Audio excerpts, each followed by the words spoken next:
The Grand Chamber of the Galactic Council fell silent as the holographic display showed another star system vanishing into darkness. It was the fourth one this month. The massive circular room, with its high crystal ceiling and rows of curved benches, held representatives from over 300 spacefaring species. Today, none of them spoke. They all watched in horror as billions of lives disappeared in mere seconds.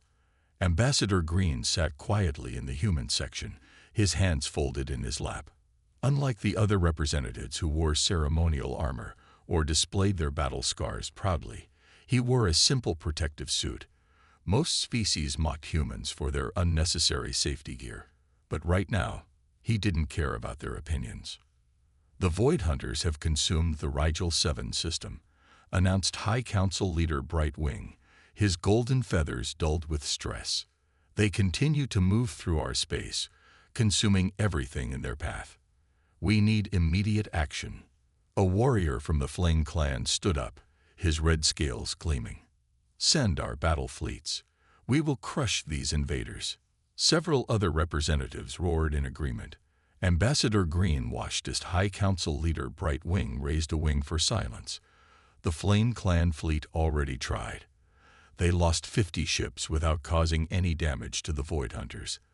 These beings appear to be made of pure energy. Our weapons pass right through them. The chamber erupted in shouting. Different species proposed increasingly desperate solutions. The rock people wanted to blow up stars in the Hunter's path. The crystal mines suggested building a massive energy barrier. The star dancers thought they could lead the Hunters away with their fastest ships. But when Brightwing showed the data about the Void Hunters' nature, how they could split into thousands of smaller forms, how they moved faster than light without ships, how they seemed to ignore physical matter, the brave warriors fell silent one by one. Our best scientists estimate we have 2 months before they reach the core worlds. Brightwing announced, "We need volunteers to study these beams up close. We must understand them to stop them." The chamber grew quiet again, but for a different reason. The mighty warriors who had been shouting for battle moments ago suddenly found their seats very comfortable. The famous explorers became very interested in their datapads. Even the fearless space knights looked away. Ambassador Green stood up slowly. The simple movement drew every eye in the chamber. Humans, after all, were known for avoiding danger. They were the species that insisted on safety railings, backup systems, and careful planning. Other species called them cowards. "The Human Alliance volunteers," he said clearly. Laughter erupted across the chamber. A warrior twice Green's size stood up. "The humans, the species that puts warning labels on everything. The people who wear safety suits to diplomatic meetings." "Yes," Green replied calmly. "We volunteer precisely because we understand danger. While others rush in and die, we will study, plan, and find a solution. This is not a time for your endless safety protocols." The warrior shouted, "We need brave heroes." Green walked down to the central platform, his footsteps echoing in the chamber. "You call us cowards because we wear protection. You mock us because we plan ahead. But tell me, brave warrior, where are your volunteers? Who among you is stepping forward?" The warrior sat down, and the chamber fell silent once again. "We will send our best research vessel, the Explorer," Green continued. "Captain Reed and his crew specialize in first contact situations. They have the most advanced scanning equipment, containment systems, and safety protocols in human space."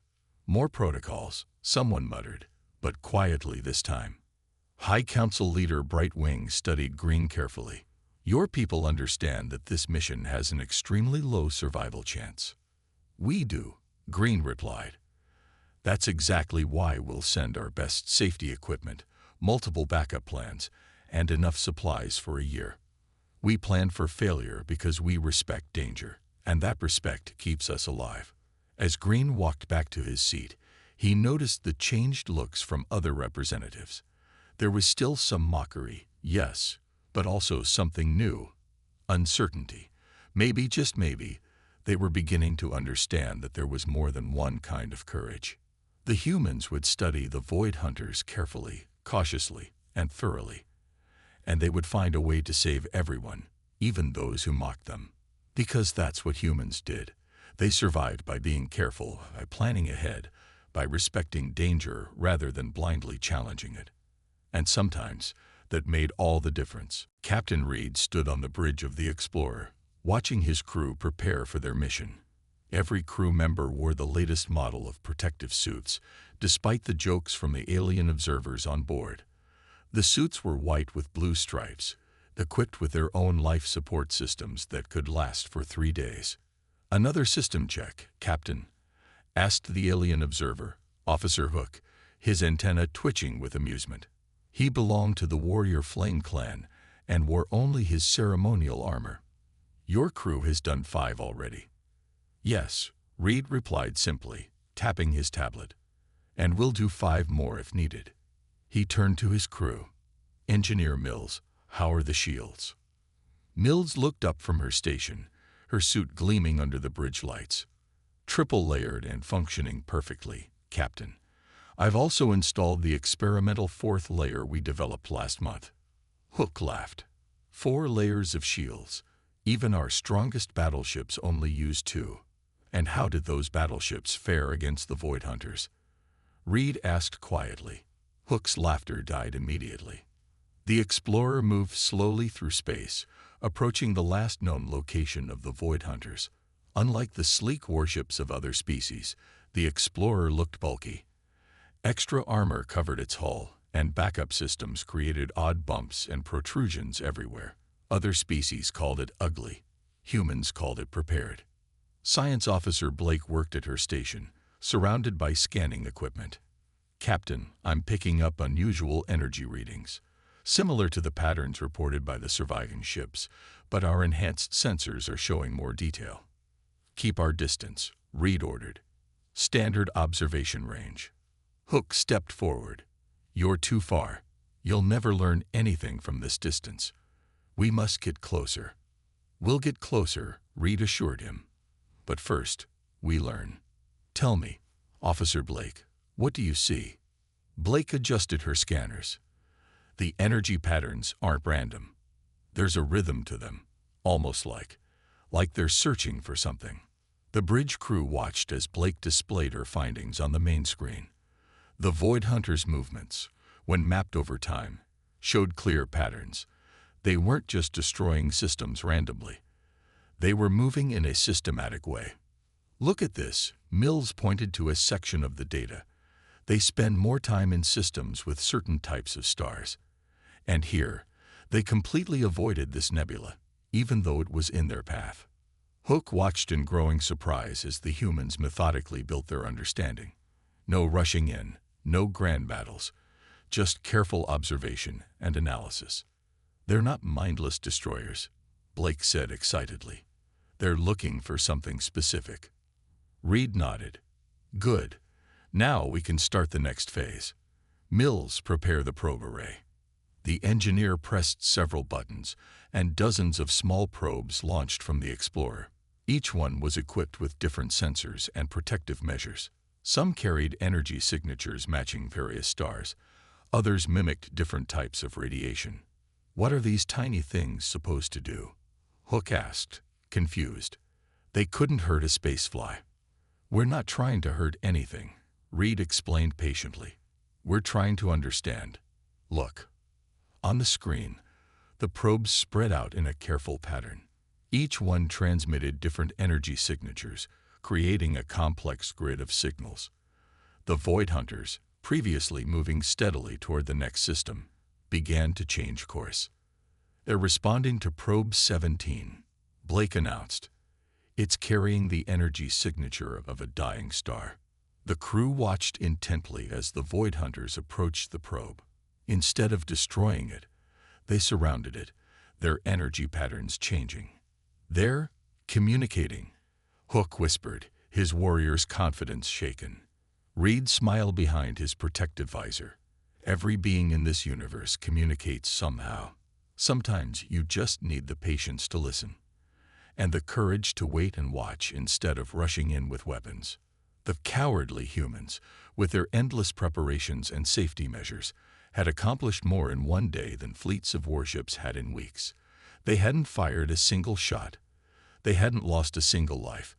They had simply been careful, methodical, and observant. And now, finally, they were beginning to understand what the Void Hunters truly wanted. Sometimes, the bravest thing you could do was to stop and think. The observation room of the Explorer was dark except for the soft glow of holographic displays. Science Officer Blake stood before the largest screen, her heart racing, as she watched the recorded interactions between the probes and the Void Hunters. Behind her, Captain Reed and Engineer Mills waited patiently, while Officer Hook paced nervously. "Play it again," Blake said, her voice tight with anticipation. "But this time, focus on their response to fear." The recording showed the Void Hunters encountering various probes. Each probe was programmed to react differently. Some stayed still, others tried to flee, and a few attempted to mimic aggressive behavior. "There," Blake pointed excitedly. "Look at how they respond to Probe 23, the one programmed with our basic fear responses." The screen showed the probe detecting the Void Hunters and immediately backing away while sending out distress signals. Instead of destroying it, the Void Hunters had slowed down and changed their energy patterns. "They're trying to be less threatening," Mills realized, leaning forward in her chair. "They actually adjusted their behavior when they sensed fear." Hook stopped his pacing. "That's impossible. They've destroyed entire systems. Why would they care about frightening one small probe?" "Because they're not destroyers," Reed said quietly. "They're travelers who don't understand how they affect physical matter. Our fear response helped them realize they were causing harm." Blake nodded enthusiastically. "Exactly. Other species tried to fight them or negotiate from a position of strength.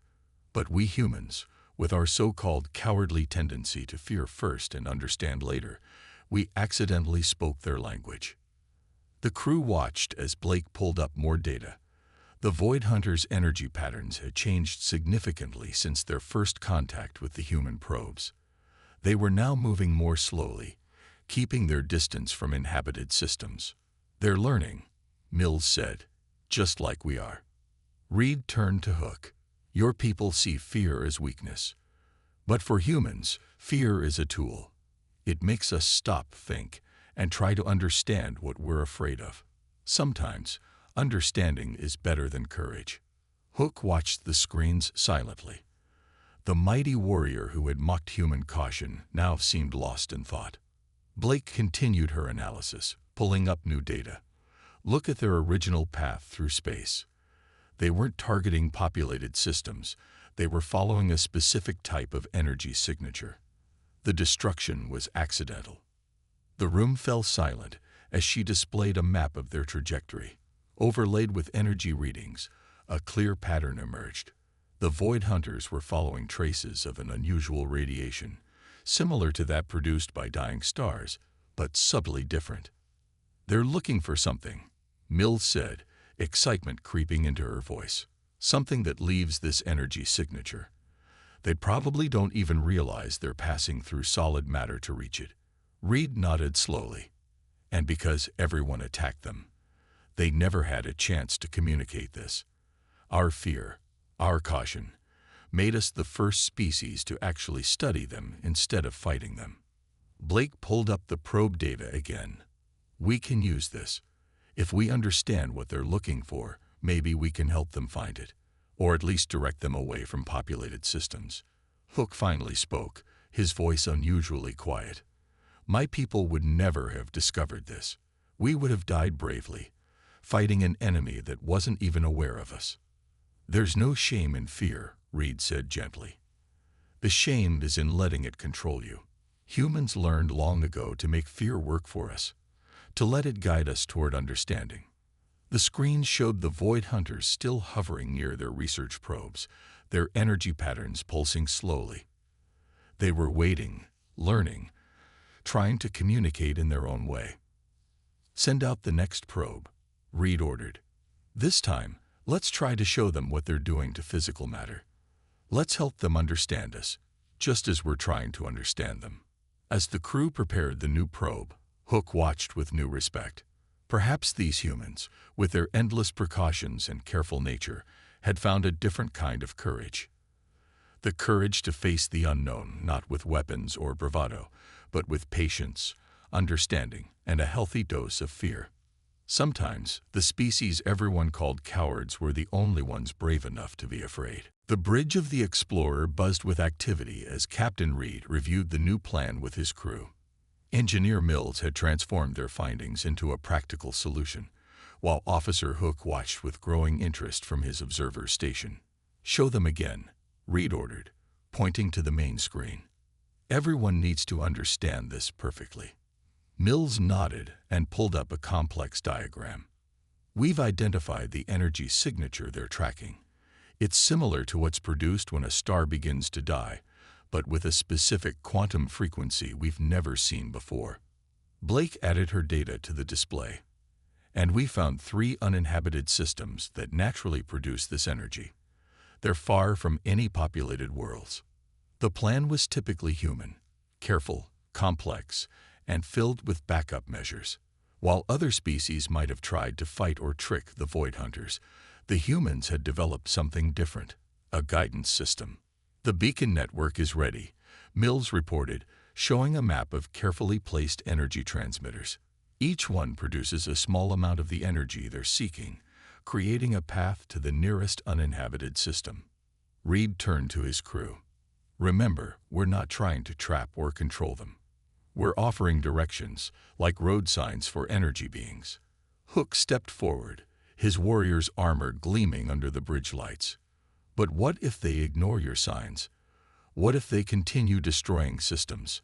"That's why we have backup plans," Reed replied, nodding to Mills. The engineer brought up another display. "We've prepared 3 different contingencies. First, if they don't follow the beacons, we can increase the energy output to make the path more attractive. Second, we have mobile beacons ready to deploy if we need to adjust the route. And third," she paused, bringing up an image of a massive device. "We've modified our shield technology to create energy barriers, not to trap them, but to protect inhabited systems if we need more time." The crew watched as simulations played across the screen, showing different scenarios and responses. Every possible failure had been considered and planned for. "Your people call this cowardice," Hook said quietly. "All these backups and safety measures. But I'm beginning to understand. This is your kind of courage." Reed smiled. "The bravest thing isn't to fight without fear. It's to admit you're afraid and plan accordingly." The first test began. The Explorer deployed its initial beacon, carefully calibrated to match the energy signature the Void Hunters sought. The crew watched tensely as the readings came in.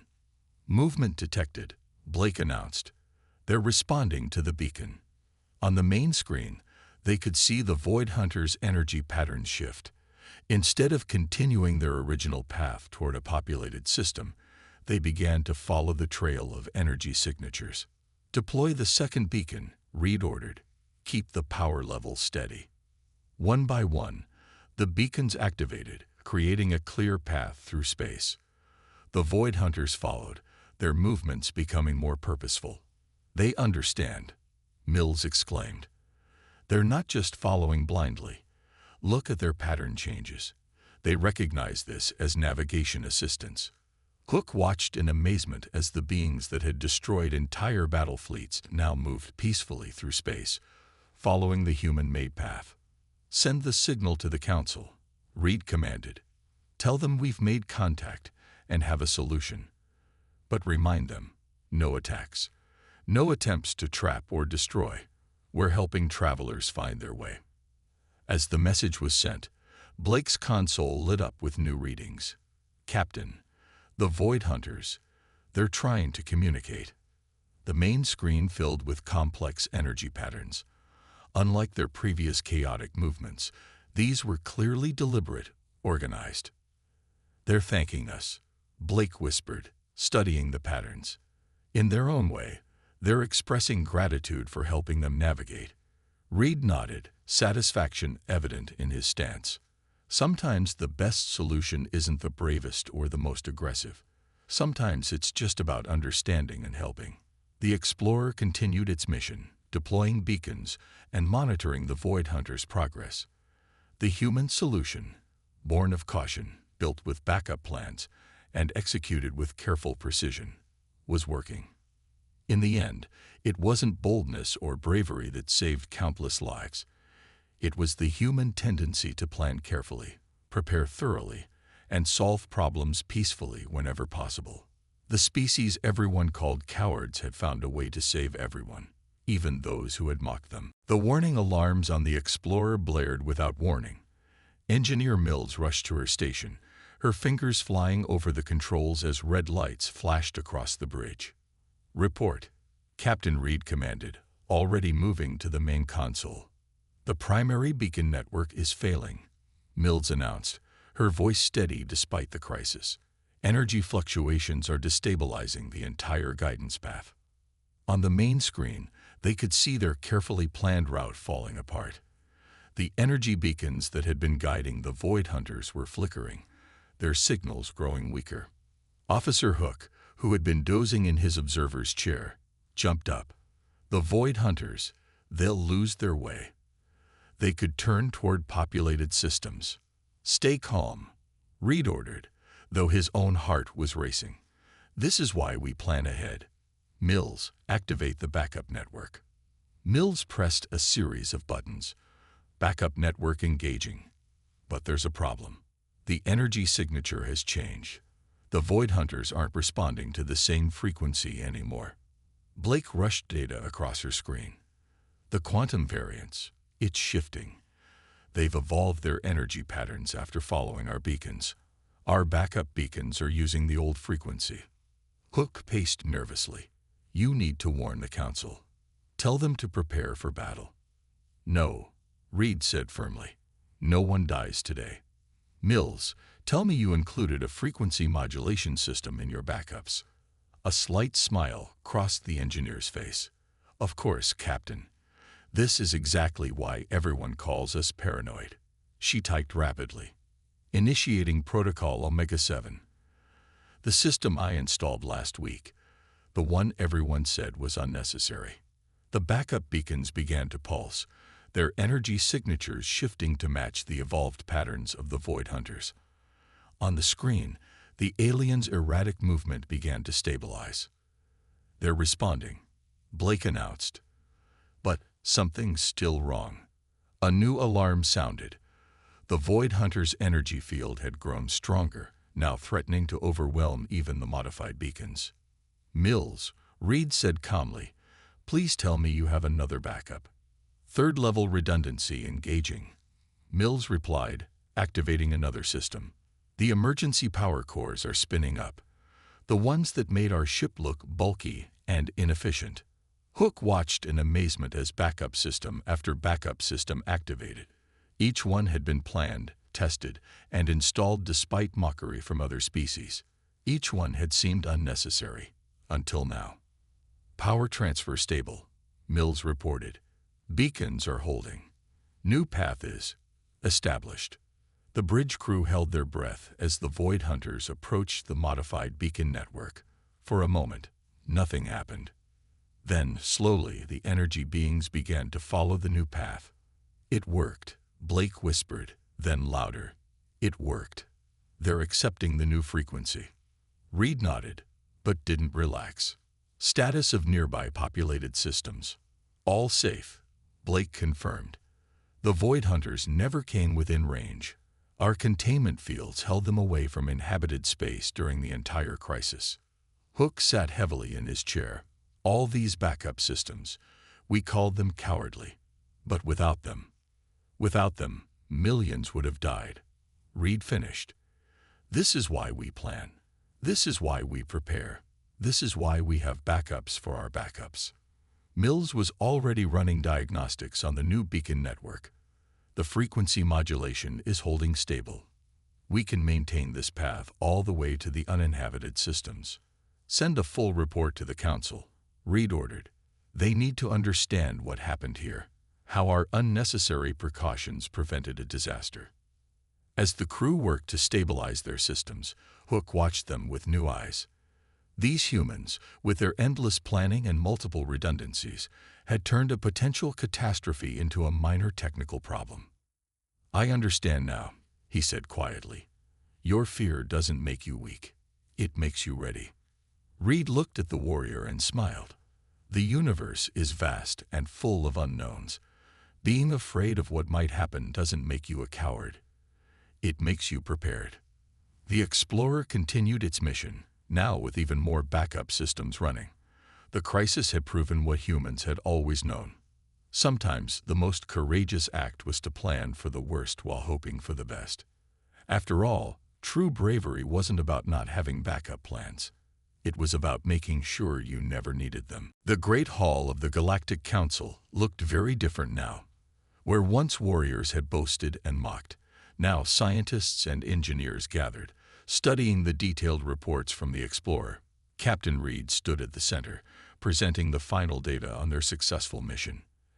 "As you can see," Reed explained, pointing to the holographic display, "the Void Hunters have successfully followed our beacon network to the uninhabited systems. They're now safely contained in an area rich with the energy they need." The council members watched intently. Many of them wore protective suits similar to the human design. Officer Hook noticed this with amusement. The very equipment they had once mocked was now considered essential gear. "Tell us about the crisis," High Council Leader Brightwing requested. "The moment when the original beacon network failed." Reed nodded to Engineer Mills, who stepped forward. She was still wearing her white and blue protective suit, now bearing scuff marks from the long mission. "The primary network experienced a quantum frequency shift," Mills explained. "If we hadn't installed multiple backup systems, the Void Hunters could have reverted to their original destructive path." A warrior from the Flame Clan stood up. Reed recognized him as one who had laughed loudest at human caution months ago, but now his voice held respect. "How did you know to prepare so many backup systems?" the warrior asked. "How did you predict such specific problems?" Mills smiled behind her visor. "We didn't. We just did what humans always do. We planned for things to go wrong. We installed backups not because we knew they would be needed, but because we were afraid of what might happen if we didn't." The council chamber buzzed with conversation. Scientists from various species were already discussing how to apply human safety protocols to their own projects. Blake stepped forward next, displaying the communication patterns they had recorded. "The Void Hunters aren't just following our beacons now. They're actively trying to avoid inhabited systems. They learned from us, just as we learned from them." Hook stood up from his observer's seat. "I watched these humans work.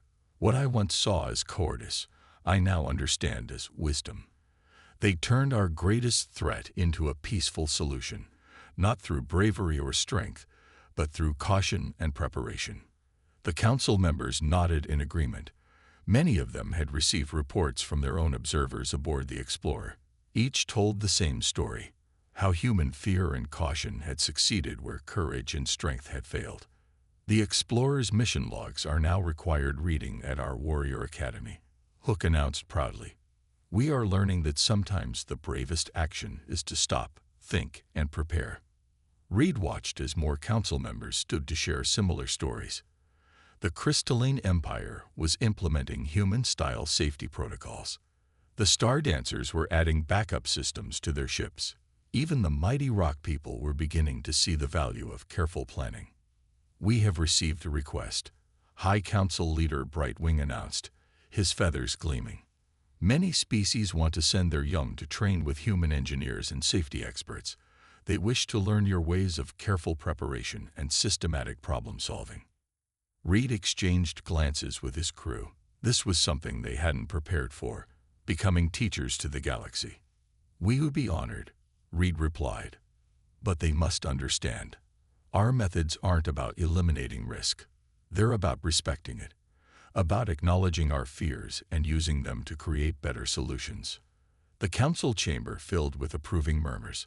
Species that had once seen humans as weak now looked to them for guidance. The very qualities they had mocked, caution, planning, and careful preparation, were being recognized as strengths. Perhaps, Brightwing said thoughtfully, we have all been wrong about what makes a species truly strong.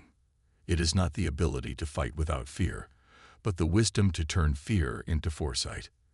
As the council session ended, Reed and his crew prepared to return to their ship. They had more work to do, more safety protocols to develop, more backup systems to install. Because that's what humans did. They prepared for the worst, hoped for the best, and weren't afraid to be called cowards along the way. 1 year after the Void Hunters crisis, Captain Reed stood once again in the Great Hall of the Galactic Council. This time, he wasn't here to present a report or defend human methods. He was here to witness a change in galactic society. The hall looked different now. Safety rails lined the high balconies, emergency exits were clearly marked, and most representatives wore protective gear. But the biggest change wasn't in the equipment, it was in the attitudes. High Council Leader Brightwing rose from his seat, his feathers shimmering in the soft light. Today marks the official adoption of the Human Safety Protocol across all member species. But more importantly, we are here to redefine what we mean by courage. The chamber was packed. Engineer Mills and Science Officer Blake sat beside Reed, while Officer Hook stood proudly in his new position as Chief of Safety for the Flame Clan Warriors. He wore a modified version of his ceremonial armor, now equipped with emergency systems designed by Mills. For too long, Brightwing continued, we saw courage only as the willingness to face danger. We celebrated those who rushed into peril without thought or plan. We mocked those who showed caution, calling them cowards. The images of destroyed battle fleets and lost colonies appeared briefly on the main display, a reminder of what their old definition of courage had cost them. But the Void Hunters crisis taught us something valuable. Brightwing said, true courage takes many forms. Sometimes it shows itself not in charging forward, but in stopping to think. Not in fighting, but in understanding. Not in fearlessness, but in feeling fear and acting wisely anyway. Reed watched as representatives from various species stood to share their experiences. A star dancer described how human safety protocols had prevented a reactor meltdown. A crystal mind explained how systematic planning had improved their mining operations. Even the rock people admitted that adding backup systems had saved countless lives. The humans didn't save us by being fearless, Hook addressed the council. They saved us by being afraid. Afraid enough to prepare, to plan, to think ahead. Their courage wasn't in facing danger without fear, but in facing it with understanding.